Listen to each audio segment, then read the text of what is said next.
Hello everyone, welcome to the platform of agriculture वाला। मेरा नाम है राघवेंद्र सिंह परमार और एक ऐसी खुशखबरी कह सकते हो या एक ऐसी एक्साइटेड न्यूज़ कह सकते हो, उसको आज मैं आप सभी के सामने पेश करने जा रहा हूं, जहां पे हम लोग डिस्कस करेंगे कृषि पर्यवेक्षक भर्ती 2025-26 बोल दो, इस तरीके से ज़्यादा सही रहेगा, क्योंकि 25 में हम लोग बहुत सारा वेट कर रहे थे इस वैकेंसी का।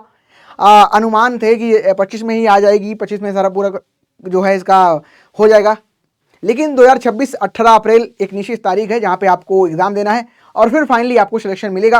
लेकिन उससे इंपॉर्टेंट बात ये निकल के आती है कि भाई 8th पे कमीशन जो कि लागू हो चुका है, अब हो चुका है, लेकिन सैलरी आपको कितनी मिलेगी इन हैंड। क्या भाई जॉब मिलेगी उसके बाद 8th पे कमीशन लागू होगी तुरंत आपको यहाँ पे मोटी आपके तनख्वाह मिलने वाली है, या कह सकते हैं कितना आपको वेट करना पड़ेगा 8th पे कमीशन कब से आपकी कृषि पर्यवेक्षक भर्ती सुपरवाइजर में कब से आपका लागू होगा, और इन हैंड सैलरी क्या रहेगी, ग्रॉस सैलरी क्या रहेगी, क्या प्रमोशन रहेगा, सारी बातें एक ही वीडियो के थ्रू यहां पे मैं शेयर करने वाला हूं आपके साथ।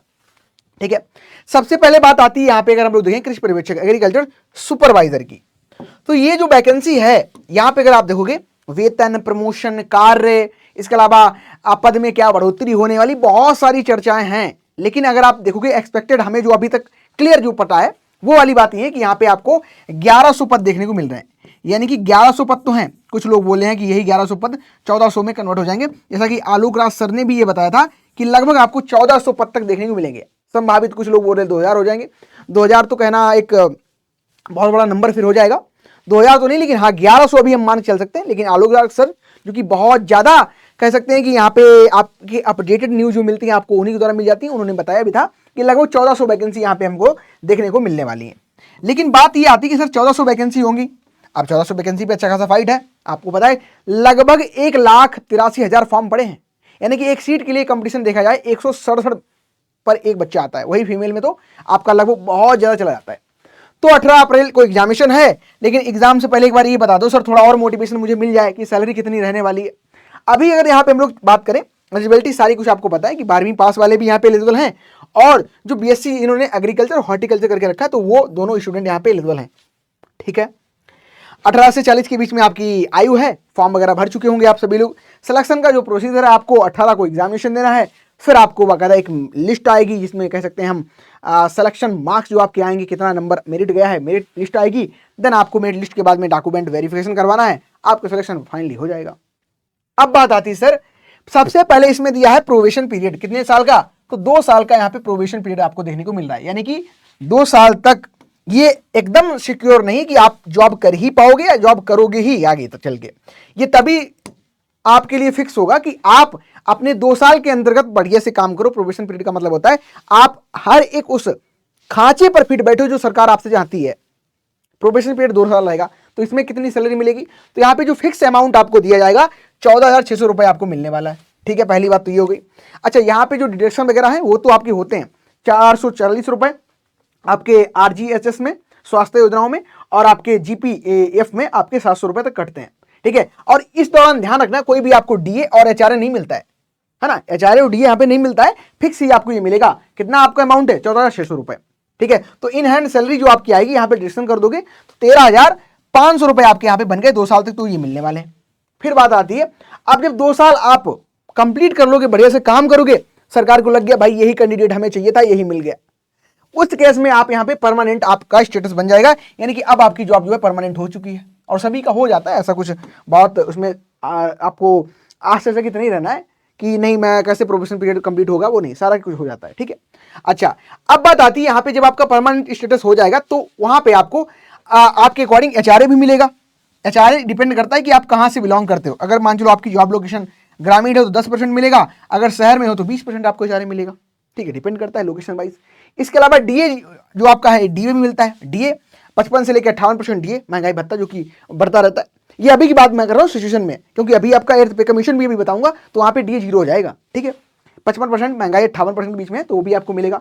और यहाँ पे जो आपकी बेसिक सैलरी हो जाएगी तब 20,800 रुपये देखने को मिलने वाली है। ठीक है, यानी कि अगर यहाँ पे हम लोग पे मैट्रिक्स के अकॉर्डिंग देखें, ग्रेड पे 2400 रुपये की ये जॉब है, तो यहाँ पे बेसिक सैलरी हर साल आपके इंक्रीमेंट के साथ बढ़ती है, और ग्रामीण और आपका शहरी क्षेत्र पे डिपेंड करेगा कि आपकी यहाँ पे सैलरी कितनी होने वाली है।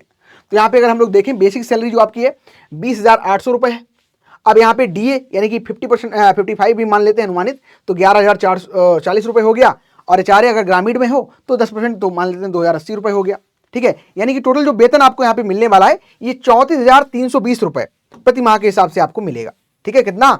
तो फाइनली जो आपका वेतन रहेगा ये आपका यहाँ पे रहने वाला है 34,320 रुपये।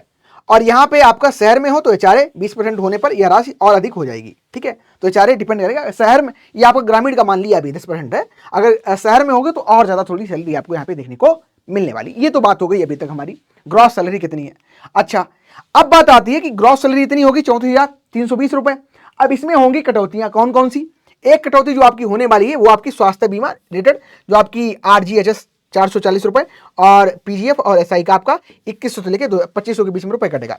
यानी जो आपके खाते में आएगा द क्रेडिट, आपके जो खाते में आएगा क्रेडिट अमाउंट जो आपका है, यानी कि आप मैसेज आएगा जो आपके पास, वो आने वाला है सर कितने का? 31,000 से लेकर 32,000 रुपए के बीच में। ठीक है, ये सारी कटौतियां वगैरह हो जाएंगी उसके बाद की सैलरी की बात कर रहा हूं मैं।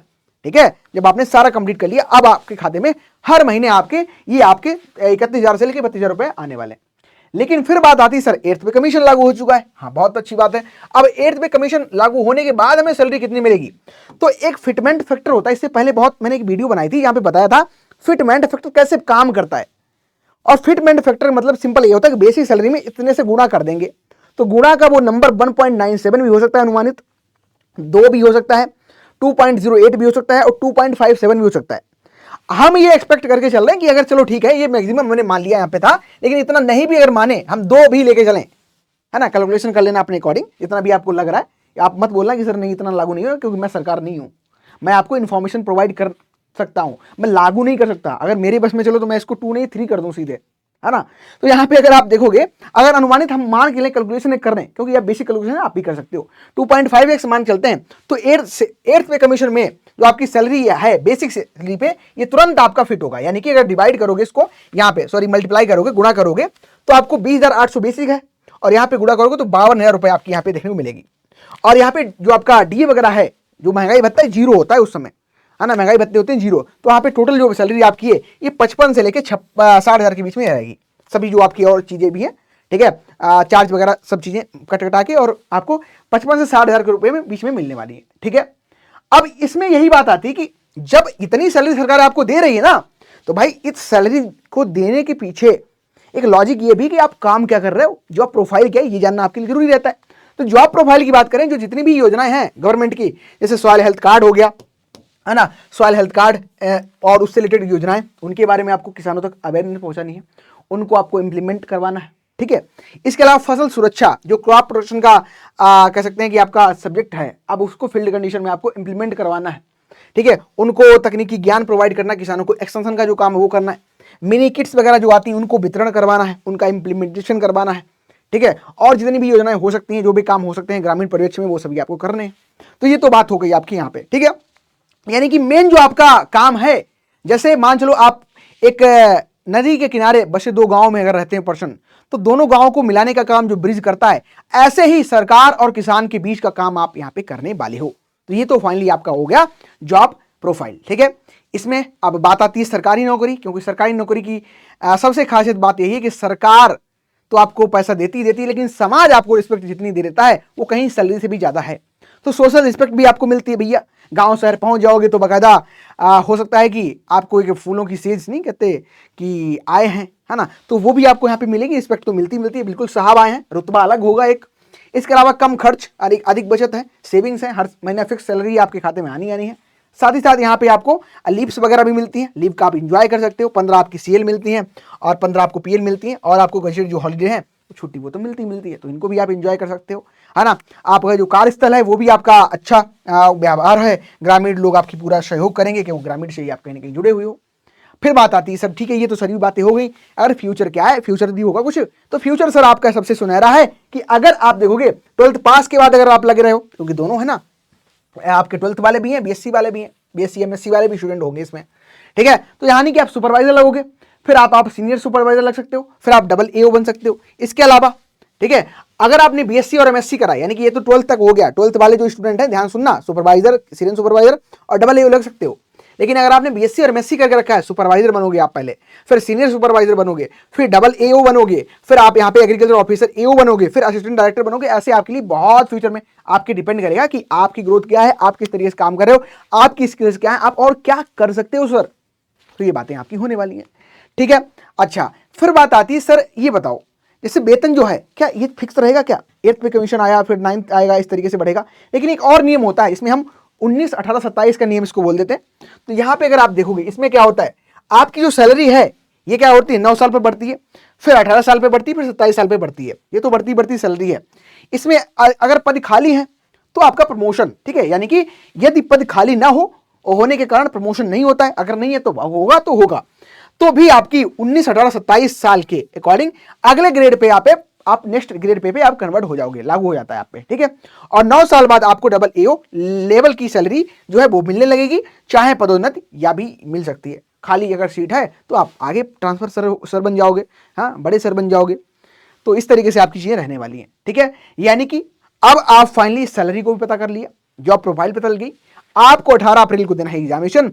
अभी भी आपके पास समय है, सुनहरा समय है कि आप जितने भी आपकी एग्रीकल्चर किताब है, एग्रीकल्चर को मजबूत कर दो। राजस्थान पे इतना काम कर दो कि आप मतलब क्वेश्चन देखो और करेक्ट आंसर। हाँ, हो सकता है अभी कठिनाई लगे, लेकिन कहीं ना कहीं कुछ चीजें हैं जो कि मोटिवेशन का काम करती हैं, और ये सैलरी आपको फ्यूल की तरह काम करती है लास्ट टाइम पे, है ना। 8th पे कमीशन भी लागू हो चुका है। सफलता का मूल मंत्र यही है कि बाकायदा अच्छे तरीके से पीवाईक्यूज को एनालाइज करो, मैं भी आपको करवा दूंगा, ठीक है। बढ़िया से रिवाइज करो चीजों को, जो भी मजबूत है उसको रिवाइज करो, जो कमजोर रह गया उस पर और काम करो, और बहुत अच्छे तरीके से यहाँ पे रिवीजन वगैरह करोगे तो फाइनली जो आपकी 18 अप्रैल जो डेट है वो उस दिन आप शाम को हंसते मुस्कुराते अपने घर आओगे, और जो सैलरी है फिर उस दिन और आप सैलरी के बारे में सोचना शुरू कर दोगे। एक बार फिर से ये वाली वीडियो जरूर देखोगे आप, है ना। तो फाइनली 18 अप्रैल को आपका एग्जामिनेशन लगा है, अच्छे तरीके से आप लग जाओ, जुट जाओ, और फाइनली ये जो आपका ड्रीम है 2026 में ऑफिसर बनने का, यहाँ पे आप तय कर सकते हो। और कोई अगर समस्या प्रॉब्लम है तो बिल्कुल कमेंट बॉक्स आपके लिए ओपन है, या आप मुझसे भी कनेक्ट कर सकते हो, ठीक है। तो thank you everyone, thank you for watching, wish you very best.